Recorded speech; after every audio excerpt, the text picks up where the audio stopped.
Brazil Japan match দেখা এবং বাঁশি বাজানোকে কেন্দ্র করে স্থানীয়দের মধ্যে বিরোধের সৃষ্টি হয়। এই বিরোধের ধারাবাহিকতায় বুধবার রাতে নবোদয় কাঁচাবাজার সংলগ্ন ডি ব্লকের ১ নম্বর সড়কে অনুষ্ঠিত একটি সালিশ বৈঠকের শেষ পর্যায়ে পুনরায় সংঘর্ষের ঘটনা ঘটে। এতে আবুল বাশার ও সাদ্দাম ধারালো অস্ত্র দ্বারা গুরুতর আহত হন। ডিবি তিসগাঁ সূত্রে জানা যায় যে বুধবার ১ জুলাই রাত অনুমানিক ৮টা ৩০ ঘটিকায় আদাবর থানাধীন নবোদয় হাউজিং ৪ রাস্তার মোড়ে পূর্ব শত্রুতার বিরোধকে কেন্দ্র করে দুই পক্ষের মধ্যে সংঘর্ষের ঘটনা ঘটে। এ সময় দুর্বৃত্তদের ধারালো অস্ত্রের আঘাতে নবোদয় হাউজিং সোসাইটি ইউনিট বিএনপির সাধারণ সম্পাদক মোহাম্মদ আবুল বাশার ও সাদ্দাম হোসেন গুরুতর আহত হন। আহতদের প্রথমে শহীদ সোহরাওয়ার্দী মেডিকেল কলেজে হাসপাতালে নেওয়া হয়, পরে উন্নত চিকিৎসার জন্য ঢাকা মেডিকেল কলেজ হাসপাতালে স্থানান্তর করা হলে চিকিৎসাধীন অবস্থায় রাত আনুমানিক ১১টা ৩০ ঘটিকার দিকে আবুল বাশার মারা যান। বসুন্ধরা টিস্যু, অশুদ্ধতার বিরুদ্ধে এক বিন্দুও ছাড় নয়।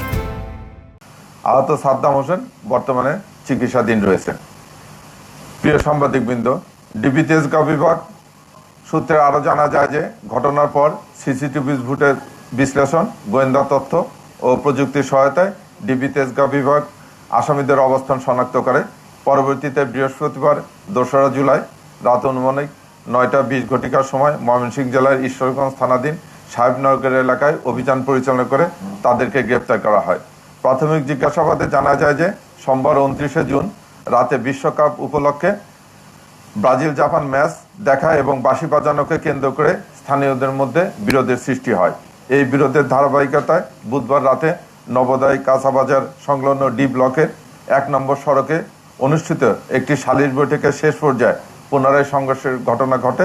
এতে আবুল বাশার ও সাদ্দাম ধারালো অস্ত্র দ্বারা গুরুতর আহত হন। আসামিদেরকে ধরে নিয়ে আসার পর আমরা তাদেরকে ঘটনাস্থলে নিয়ে গেছিলাম এবং তাদের দেখানো মতো হত্যাকাণ্ডে ব্যবহৃত যে ছুরিটা, সেই ছুরিটা উদ্ধার করা হয়েছে। এদের সঙ্গে আরও অন্যান্য আসামি জড়িত ছিল, তাদের গ্রেপ্তার এবং তাদের বিরুদ্ধে আইনগত ব্যবস্থা গ্রহণের প্রক্রিয়াধীন রয়েছে। ধন্যবাদ।